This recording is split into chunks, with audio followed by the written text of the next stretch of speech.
दोस्तों नमस्कार। 300 से ज्यादा लोगों की मौत हो गई, 1000 से ज्यादा लोग घायल हैं, अस्पतालों में पड़े हुए हैं। इन अस्पतालों के भीतर तकरीबन 450 लोग ऐसे हैं जो गंभीर तौर पर घायल हैं। इसमें बच्चे हैं, बुजुर्ग हैं, महिलाएं भी हैं।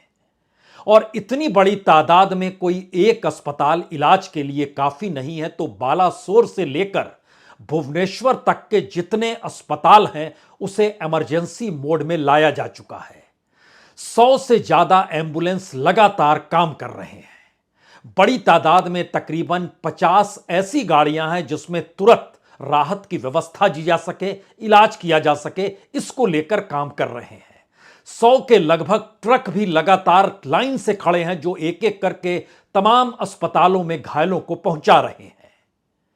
लेकिन 3 रेलगाड़ियां जिस तरीके से पटरी से उतरी या पटरी से उतरकर टकराई, उसने सबसे बड़ा सवाल यही खड़ा कर दिया, क्या भारत के भीतर में जो इस रेलगाड़ी को लाइफलाइन माना जाता है, उस लाइफलाइन के सुरक्षात्मक व्यवस्था यानी कोई दुर्घटना ना हो, इसको लेकर कोई टेक्नोलॉजी नहीं है, या टेक्नोलॉजी है लेकिन हम टेक्नोलॉजी लगा नहीं पाए, या टेक्नोलॉजी के लिए पैसा नहीं है, या जो पैसा भी है वह इस लाइफलाइन की रेलगाड़ियों से हटकर हमने इस दौर में नई नई रेलगाड़ियों का इजाद करना शुरू कर दिया।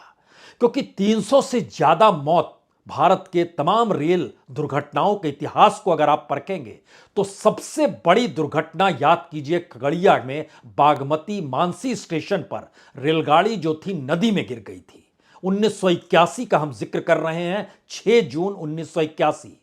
बागमती नदी में जब कई डब्बे एक के बाद एक 7-8 डिब्बे गिर गए, 750 लोगों की मौत हो गई। उस वक्त राष्ट्रीय शोक मनाया गया। उस वक्त कई तरीके से इस बात की चर्चा शुरू हुई कि किस रूप में दुर्घटनाओं को रोकना होगा। लेकिन सवाल फिर यही है, मौजूदा वक्त में जब हम आपसे कह रहे हैं इतनी बड़ी तादाद में लोगों की मौत हुई, तो एक सवाल हर ज़हन में जरूर होगा, जिम्मेदारी किसकी है? जिम्मेदारी कोई लेगा या नहीं लेगा? क्योंकि हमने इस दौर में लगातार देखा है कि वंदे भारत ट्रेन जहां से निकलती है वहां पर हरी झंडी कोई रेल मंत्री नहीं दिखलाता है, प्रधानमंत्री खुद दिखलाते हैं। और प्रधानमंत्री ने इस दौर में एक लंबा वक्त ले लिया। 12 घंटे से ज्यादा के वक्त के बाद शायद उन्हें बोला गया कि आपको जाना चाहिए, तो खबर निकल कर आई कि प्रधानमंत्री बालासोर जाएंगे। रेल मंत्री पहले आज सुबह जाने वाले थे, लेकिन गंभीर स्थिति समझ में आने लगी तो उनको रात में ही रवाना कर दिया गया।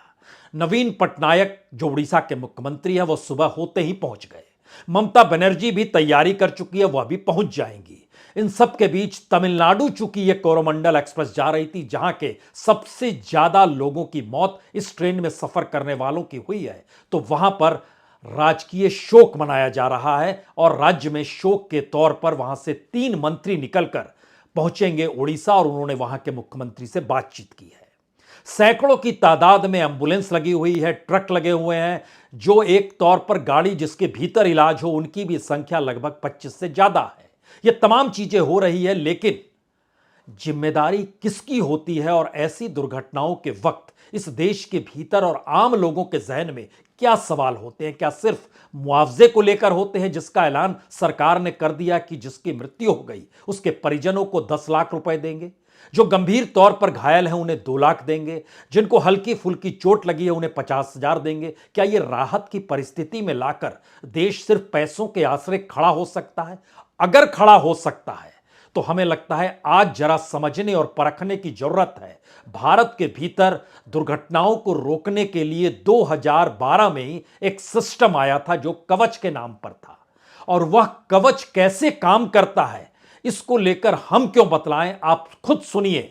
रेल मंत्री अश्विनी वैष्णव ने बकायदा 2 ट्रेन के मॉडल को हाथ में पकड़ा और बताना शुरू किया कि इस तरीके से कोई दुर्घटना नहीं होगी। पहले आप इन्हें सुन लीजिए। तो कवच एक ऑटोमेटिक ट्रेन प्रोटेक्शन की टेक्नोलॉजी है। इसमें क्या होता है, मान लीजिए 2 ट्रेन्स हैं, दोनों ट्रेन्स अगर सेम ट्रैक पे अगर बाई चांस गलती से भी आ गई तो पास में आती है, उससे पहले कवच उसमें ब्रेक लगा देगा और उनको रोक लेगा, तो एक्सीडेंट नहीं होएगा। मान लो एक ट्रेन के पीछे दूसरी ट्रेन जा रही है, तो इस केस में पीछे वाली ट्रेन एक सेफ डिस्टेंस पे रहनी चाहिए। अगर बाई चांस किसी भी कारण से ट्रेन अगर नजदीक आती है तो पीछे वाली ट्रेन में तुरंत कवच उसमें स्पीड कम कर देगा और उसमें ब्रेक लगा देगा। जैसे रेड लाइट है, तो रेड लाइट के पास में जैसे ही ट्रेन पहुंचे उससे पहले पहले उस ट्रेन का कवच अपने आप उसे स्पीड को कम कर देगा, कम करके उसको रेड लाइट से पहले पहले रोक लेगा। कोई गेट आ रहा है तो उस गेट के पास जैसे ही ट्रेन पहुंचे, बाई चांस अगर ड्राइवर ने विसल नहीं बजाई तो भी कवच उसमें ऑटोमेटिकली विसल बजा देगा। तो ये एक ऐसी फैसिलिटी है जिससे यात्रियों की सुरक्षा में बहुत ही बड़ा बदलाव आएगा। प्रधानमंत्री जी का जो विजन है कि हमारे साधारण मानवी के जीवन में ऐसा परिवर्तन आए जो परिवर्तन उनके जीवन में एक बहुत बड़ा लाभ लाए, तो ये कवच ऐसी एक टेक्नोलॉजी। तो प्रधानमंत्री का क्या विजन है और इस देश के भीतर रेल दुर्घटनाएं ना हो, रेल मंत्री ने बाखूबी समझाया था। एक बार नहीं कई जगहों पर समझाया था और इसका बकायदा एक बड़े पर्दे पर इन्होंने समझाने की प्रक्रिया में हर चीज बतलाई थी। लेकिन उस दिशा में हम आगे बढ़ें उससे पहले एक चीज और जान लीजिए। जो खर्चा आता है इस तरीके से एक्सीडेंट को रोकने के लिए, उसमें पर किलोमीटर लगभग 30 लाख रुपए पड़ते हैं, मैक्सिमम 50 लाख तक पड़ते हैं। लेकिन इस देश के भीतर में जब आप सामूहिक तौर पर इस तरह के सिस्टम को लगाने जाएंगे तो हर किलोमीटर का खर्चा 30 लाख रुपए है। और इस देश के भीतर में 1,15,000 किलोमीटर का रेलवे पटरियां बिछी हुई हैं। इतनी बड़ी तादाद में देश की यह लाइफलाइन काम करती है। 1,15,000 किलोमीटर रेल की पटरियां, पर किलोमीटर का खर्चा है 30 लाख रुपए। और इसको अगर आप जोड़िएगा और इस देश के भीतर में हर जगह पर इसको लागू कर दीजिएगा तो कितना खर्चा आएगा? कुल मिलाकर खर्चा यह बैठता है 34,000 करोड़ रुपए। 34,000 करोड़ रुपए क्या मायने रखते हैं इस देश के लिए? यह सवाल तो हर दृष्टि से पूछा जा सकता है। पूछने का मतलब यह है कि इस देश में ना जाने कितने ऐसे करोड़पति हैं जो बैंकों से पैसा लेकर भाग गए और उनकी रकम जब बरस दर बरस जोड़ना शुरू करते हैं तो पता चलता है कि औसतन 2 लाख करोड़ से ज्यादा पैसा लेकर भाग गए, क्योंकि सरकार ने औसतन 2 से 2.5 लाख करोड़ रुपए इस दौर में माफ कर दिए जो पैसा लेकर करोड़पति भाग रहे थे। तो 34,000 करोड़ रुपए की रकम कोई बहुत बड़ी रकम तो नहीं है। और इस रकम के आसरे अगर इस देश के भीतर में जिस कवच का जिक्र रेल मंत्री कर रहे थे, अगर उसको इस देश में लागू कर दिया जाए तो कहीं कोई दुर्घटना नहीं होगी। और खास तौर से इसके समानांतर सरकार ने इस दौर में वंदे भारत शुरू की, जो तकरीबन 15 गाड़ियां इस वक्त चल रही है। 2023-24 के बजट में उसके लिए भी प्रावधान किया गया। और जरा समझने की कोशिश एक और कीजिए, जो रेलगाड़ियां पहले से चल रही हैं, जो पटरियां पहले से मौजूद है, वहां पर एक्सीडेंट ना हो, इससे हटकर जब वंदे भारत लाया गया जिसको हरी झंडी प्रधानमंत्री दिखा रहे थे, तो उसमें एक खर्चा जो आता है पर कोच का खर्चा 8 करोड़ रुपए आता है। और 8 करोड़ का मतलब है कि 8 डिब्बों की यह गाड़ी होती है, यानी 64-65 करोड़ रुपए कुल खर्चा एक ट्रेन पर आता है। और जो टारगेट है वह 1,000 ट्रेन का है, यानी कुल मिला के 65,000 करोड़ रुपए इस वंदे भारत को लेकर आने वाले वक्त में आपको दिखाई देंगे। और ये 2023-24 के बजट का हिस्सा है, क्योंकि रेलवे बजट में तकरीबन 2.5 लाख करोड़ रखा गया। तो आपके जहन में तुरंत एक सवाल होगा कि वाकई 34,000 करोड़ में अगर इस देश के भीतर में यह कवच सिस्टम, जिसको 2012 में research design and standard organisation ने खड़ा किया था और 2012 में खड़ा किया गया, 2016 में प्रधानमंत्री नरेंद्र मोदी बने तो उन्होंने इसकी संवेदनशीलता समझी, उसको रखा गया सामने, चर्चा शुरू हुई 2018 में फिर, और 2022 से इसको लागू किया गया। और ये ट्रेन कोलिजन अवॉइडल सिस्टम जो है, यह सिर्फ और सिर्फ वंदे भारत के इर्द गिर्द घुमड़ रहा है। यानी नई ट्रेन आई वंदे भारत में, जो टिकट कटाकर आप बैठते हैं, क्योंकि एक के बाद दिल्ली से बनारस, वंदे भारत चलती है, दिल्ली से कटरा वंदे भारत चलती है, दिल्ली से अजमेर जाती है, दिल्ली से अबू अंदुरान हिमाचल प्रदेश जाती है, गांधीनगर से मुंबई जाती है, मुंबई से शिरडी जाती है, नागपुर से बिलासपुर जाती है, मुंबई से सोलापुर जाती है। तमाम जगहों पर तकरीबन 15 रूट पे ये चल रहा है। इस पे बैठकर टिकट लेने की स्थिति में आम आदमी की नहीं होती है, जो कोरोमंडल एक्सप्रेस में सफर कर रहा था या इस दौर के भीतर में जो दूसरी train Bengaluru Howrah superfast express थी उसमें सफर कर रहा था, क्योंकि इसकी तुलना में तकरीबन 5 गुना ज्यादा किराया इसमें लिया जाता है। तो इस देश के भीतर में पहली जरूरत क्या होनी चाहिए, यह प्रधानमंत्री के विजन के साथ इसे जोड़ना होगा, खासतौर से तब जब बकायदा इसका प्रेजेंटेशन कैसे किया गया। हमें लगता है एक क्षण के लिए आप वह भी देखिए, क्योंकि प्रेजेंटेशन भी आसान तरीके से नहीं किया गया। तमाम जो भी टेक्निकल एस्पेक्ट थे, जो भी उस क्षेत्र के जुड़े हुए लोग थे, सबको बुलाया गया और रेल मंत्री ने किस तरीके से बतलाया कि अब कोई एक्सीडेंट नहीं होगा और कमाल का विजन है। हमें लगता है एक बार इसे भी आप देखिए। Passenger experience comes for stations, trains, safety. So the safety system that world uses is practically a European system called ETCS. Very complex system. We decided to design and develop our own system out here, which has to be simple, which can be replicated, taken to the world. System called Kavach. It automatically stops. It's like if you compare with the current European system, which is ETCS L2, level 2. This is better than level 2 and comparable to level 3. Level 3, very few countries are there, but we are rapidly moving in this direction. This is a test in which I personally sat in one train. Other train, there was chairman of railway board. Same track, 2 trains coming at high speed, and the Kavach stops the system exactly at 400 meters automatically.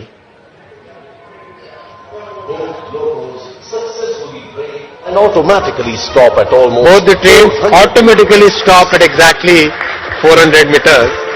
I took that risk. Being an engineer, I feel very comfortable and confident of our engineering talent in the country.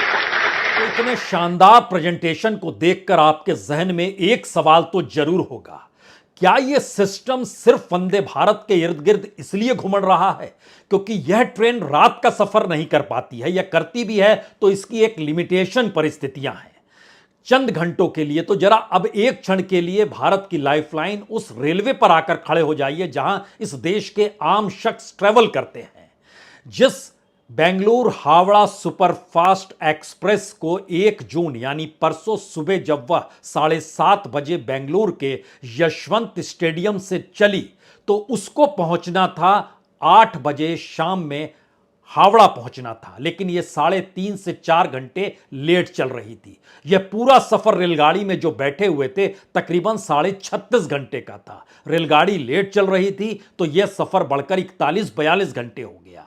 तो जो सफर कर रहे थे वो हावड़ा पहुंचते उससे पहले ठीक 6:30 बजे यह भद्रक पहुंची, जो कि उड़ीसा में आता है, और भद्रक के बाद वाला रेलवे स्टेशन 7:52 पर बालासोर आने वाला था। और इसी बीच में वह पटरी से उतरी ट्रेन, और दूसरी तरफ कोरोमंडल एक्सप्रेस जो थी वह निकली थी हावड़ा से, और वहां से निकलकर उसको चेन्नई जाना था। हावड़ा से यह 3:20 दोपहर में चली और यह 6:30 बजे बालासोर पहुंची, और यह बालासोर से निकलती है। इसको 7:40 में अगला स्टेशन भद्रक है। वो भद्रक से चली थी, बालासोर आ रही थी। ये भद्रक से निकली और बालासोर जा रही है, बालासोर से निकलकर भद्रक जा रही है, और बीच में ही जो स्टेशन था वहां पर यह टक्कर हो जाती है। टक्कर ना कहिए बल्कि पटरियों से रेलगाड़ी के डब्बे जब उतरते हैं तो दूसरी ट्रेन उसी से टकरा जाती है। यानी एक रेलगाड़ी के डब्बे पटरी से जो डिरेल्ड हुए थे उतर गए थे। अगर यह सिस्टम लगा होता तो पटरी से उतरने के बाद की मौतों की तादाद इतनी नहीं होती। इस देश के भीतर में इससे पहले भी दुर्घटना हुई है, और खुद अगर कोरोमंडल को देखें तो ट्रैक बदलते वक्त इसकी 13 बोगियां पटरी से उतर गई थी 3 फरवरी 2009 को उड़ीसा के जाजपुर में, और तब 16 मौतें हुई थी। दरअसल यह एक ट्रेन आ रही है और दूसरी पटरी से उतरी हुई है, तो कोई सिस्टम काम नहीं कर रहा है जिस सेंसर सिस्टम को हो जाना चाहिए था, और उसका खर्चा हमने आपको बतला दिया कि उस लिहाज से समझिए तो यह खर्चा कोई मायने भारत के लिए रहता नहीं है, खास तौर से तब जब लाइफलाइन के तौर पर इसको रेलगाड़ी को देखा जाता है। और यह ट्रेन को पहुंचना था अगले दिन शाम में 4:50 पर चेन्नई पहुंचना था, जो कि आज पहुंचती शाम के वक्त में 4:50 पे। यानी एक तरफ रेलगाड़ी का सफर 36.5 घंटे का था, जो बढ़कर 42 घंटे हो चुका था लगभग, और दूसरी ट्रेन को लगभग 25.5 घंटे का सफर करना था। लोग जिस मिजाज में सफर कर रहे थे उसमें हर किसी को पता था कि अब आराम से बैठ जाइए, लाइफलाइन है, आपके साथ चलेगी और आपको पहुंचाएगी। लेकिन इस दुर्घटना ने एक सवाल और खड़ा किया, जिम्मेदारी लेगा कौन? ऐसा नहीं है कि इस देश के भीतर इससे पहले किसी ने जिम्मेदारी नहीं ली, लेकिन ना तो यह नेहरू का वक्त है और ना ही अटल बिहारी वाजपेयी का वक्त है, यह नरेंद्र मोदी का वक्त है। नरेंद्र मोदी, जो कि तय ये करने में उन्हें वक्त लग गया कि अब उन्हें जाना चाहिए बालासोर और उड़ीसा जाकर तमाम चीजों को देखना समझना चाहिए, क्योंकि अगर वही 15 वंदे भारत को हरी झंडी दिखा चुके हैं तो उनका भी कर्तव्य है कि वहां पर वो जाएं, जिम्मेदारी को समझें। और रेल मंत्री जो लगातार नजर आ रहे हैं वह भी जिम्मेदारी से मुक्त होकर अपनी टेक्निकलिटीज को बताने में लगे हैं कि किस तरीके से हम क्या करेंगे। और जब जब उनसे यह सवाल पूछा गया कि दरअसल आपको तो इस्तीफा दे देना चाहिए, तो उनका सवाल था हमारी पहली प्रायोरिटी राहत देने की है। सही बात है, हर की प्रायोरिटी राहत देने की है। 1000 से ज्यादा लोग वहां के अस्पतालों के बाहर खड़े थे, कोई अपना ब्लड देने को तैयार था, हर कोई मदद करने को तैयार था। इस देश के भीतर में समाज बड़ा जुटा हुआ है, वो आपकी मदद करने के लिए हमेशा तैयार रहता है। लेकिन बहरहाल इस देश के भीतर में हमें लगता है कि आज उन पन्नों को भी पलटिए जब इस देश के भीतर में नैतिकता भी रेंगती थी। आखिरी बार नैतिकता नजर आई थी ममता बनर्जी के साथ, जब 2000 में 2 ट्रेनें एक्सीडेंट हो गई थी, तो नैतिक आधार पे वो अपना इस्तीफा लेकर उस वक्त के प्रधानमंत्री अटल बिहारी वाजपेयी के पास चली गई। वाजपेयी जी ने इनकार कर दिया कि आप इस्तीफा नहीं देंगी, और उनका इस्तीफा लौटा दिया। लेकिन बतौर रेल मंत्री ममता बनर्जी ने नैतिकता समझी और इस्तीफा देने का प्रयास किया। उससे ठीक पहले अगस्त 1999 में जो गैसल में हुआ था, जो कि कटिहार गैसल ब्रह्मपुत्र मेल जो थी, जो असम एक्सप्रेस थी, उसमें टक्कर हुई थी। और यह 2 अगस्त 1999 का जिक्र कर रहे हैं, 285 लोगों की मौत हुई थी। तब रेल मंत्री नीतीश कुमार हुआ करते थे। नीतीश कुमार ने वाजपेयी जी को अपना इस्तीफा सौंप दिया। वाजपेयी जी ने उन्हें मुक्त किया और 2 तारीख को एक्सीडेंट और 5 तारीख को इस्तीफा मंजूर कर लिया गया, और फिर नए रेल मंत्री ममता बनर्जी वहां पर आ गई थी। लेकिन इस पूरी प्रक्रिया में हमें लगता है भारत की आजादी के बाद भी जो पहला बड़ा रेल एक्सीडेंट था उसको भी याद करने की जरूरत है, क्योंकि उस वक्त लाल बहादुर शास्त्री थे रेल मंत्री और प्रधानमंत्री नेहरू थे। यह जिक्र हम आपसे कर रहे हैं 1956 नवंबर का महीना, तमिलनाडु का इलाका है, अरियालूर का इलाका है, वहां पर ट्रेन एक्सीडेंट हुआ था, 142 लोग मरे थे, और लाल बहादुर शास्त्री अपना इस्तीफा लेकर नेहरू जी के पास चले गए। मौजूदा वक्त में सवाल यह नहीं है कि इस्तीफा दे देने से यह एक्सीडेंट नहीं होता। सवाल यह है कि जनता के भीतर और जनता से जुड़ाव और जनता के साथ कोई सरोकार और जिम्मेदारी लेने की परिस्थितियां जब तक इस देश के भीतर में तमाम सफलताओं के साथ असफलता के जरिए नहीं रेंगेगी, तो ऐसे में लगता यही है कि कोई एक्सीडेंट हो गया तो हो गया। हम अब आगे देख रहे हैं और आने वाले वक्त में हम इसको बेहतर करें या इसको और नए तरीके से करें। लेकिन सवाल है कि इस देश में नैतिक आधार पर क्या सरकार, सत्ता और मंत्रियों की अपनी मानसिक परिस्थिति इस स्थिति से गायब हो गई है कि लोगों के भीतर जो सवाल होते हैं उसको भुला दिया जाए। क्योंकि दुर्घटना के जरा दृश्यों को देखिए, आप अंदर से हिल जाएंगे। इस तरीके की दुर्घटना इससे पहले नहीं हुई थी। हालांकि दुर्घटना तो फिरोजाबाद में भी हुई थी, जब पुरुषोत्तम एक्सप्रेस और कालिंदी एक्सप्रेस टकरा गई थी 20 अगस्त 1995 को। वहां भी लगभग 300 के करीब मौतें हो गई थी। स्थिति तो पंजाब में भी हुई थी, जब जम्मू तावी सियालदा जो गोल्डन टेम्पल कि वहां पटरी से वहां पर उसकी टकराई थी और 212 लोगों की मौत हो गई थी 98 में। लेकिन जरा इस दृश्यों को देखिए, ये दृश्य इसलिए हैं क्योंकि ये आपको भीतर से हिला देंगे। जिस तरीके से दो रेलगाड़ियों के डब्बे आपस में चकनाचूर हो गए हैं और सफर करने वाले लोग 25 और 36 घंटे के सफर पर निकले हैं। एक रेलगाड़ी का सफर खत्म हो रहा है, दूसरे का शुरू हो रहा है, और इस आराम से बैठे हैं क्योंकि पता है रेलगाड़ी अपनी जगह पर पहुंचा देती है। यह देखिए, यह दृश्य कितनी परिस्थिति के साथ जो रेलगाड़ी इस पूरे इलाके में जिस स्थिति में उलझी हुई है, यह बताने के एक ट्रेन के डब्बे के ऊपर दूसरा डब्बा कहां फेंकाया हुआ है, एसी कोच, उसकी क्या स्थिति है, वहां तो लोग कैद हो जाते हैं। ये तमाम दृश्य जो हैं अंदर से आपके रोंगटे खड़े कर देंगे।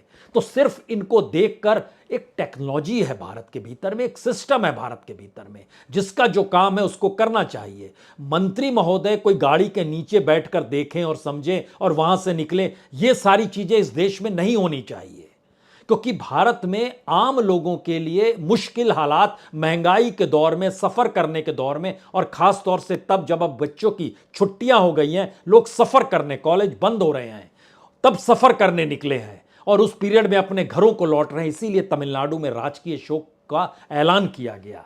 और यह दृश्य काफी है बताने के लिए कि किस स्थिति में यह पूरा का पूरा एक्सीडेंट हुआ है। अगर इन गाड़ियों के भीतर भी जागिएगा तो हर चीज चकनाचूर आपको नजर आएगी जिस स्थिति में यह है।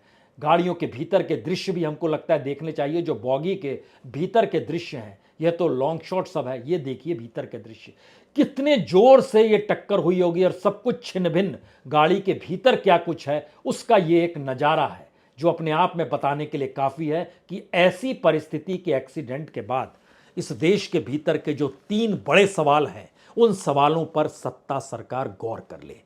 पहला सवाल तो सबसे बड़ा यही है कि यह जो एक्सीडेंट के लिए टेक्नोलॉजी दुनिया भर में आ चुकी है, यह भारत में क्यों नहीं, और उसका खर्च अगर महज 34,000 करोड़ का है तो उस दिशा में सरकार क्यों नहीं बढ़ पा रही है।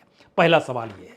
दूसरा सवाल, जो नई नई रेलगाड़ियां लाई जा रही है कि रईसों के लिए नई गाड़ी, सुविधाओं के साथ नई गाड़ी, कीमत कितनी भी होगी दे देंगे, हम हवाई जहाज को टक्कर दे देंगे, तो इस देश के आम लोगों के लिए रेलगाड़ियां जो चलती हैं, जब तक उसकी पुख्ता सुरक्षा व्यवस्था ना हो तब तक नए बजट को रोका जाए और उनको वहां ट्रांसफर किया जाए और उनको कम से कम अनुकूल किया जाए।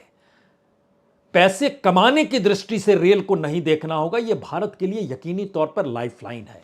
और तीसरी परिस्थिति यह है कि जिस मंत्रालय का जो काम हो वो मंत्रालय अपने तौर पर काम करे। प्रधानमंत्री अपने तौर पर जो हर मंत्रालय में नजर आते हैं, तो लोगों के भीतर एक सवाल रहता है कि जब सारे मंत्रालय प्रधानमंत्री ही चला रहे हैं तो जिम्मेदारी मंत्री कैसे ले लेगा, प्रधानमंत्री क्यों नहीं लेंगे? यह प्रधानमंत्री को सोचना होगा। और एक सवाल यह भी, इतनी बड़ी तादाद में मौत जो होती है वो अकेले होती है, हर कोई शख्स अकेला है। सामूहिक तौर पर मौत का रुदन इस देश में नहीं होता है। इस देश में हर व्यक्ति और उसके परिजन ही आपस में बैठकर रुदन करते हैं क्योंकि उनके अपने घर का कोई एक शख्स खोया होता है। लेकिन इस देश ने क्या कुछ ऐसे एक्सीडेंट से खो देते हैं, उसमें सफर करने वाले लोग कौन कौन थे, कौन कहां काम करता था, किसके जरिए और किसकी शिक्षा दीक्षा के जरिए इस देश को लाभ मिल सकता था, उसके भीतर जाने की परिस्थिति देश में तब तक पैदा नहीं होगी जब तक इस देश में राजनीतिक सत्ताओं के सरोकार आम लोगों की भावनाओं से जुड़ेंगे नहीं। और ये सवाल और यह स्थिति सरकार को समझनी चाहिए। बहुत बहुत शुक्रिया, बहुत बहुत शुक्रिया।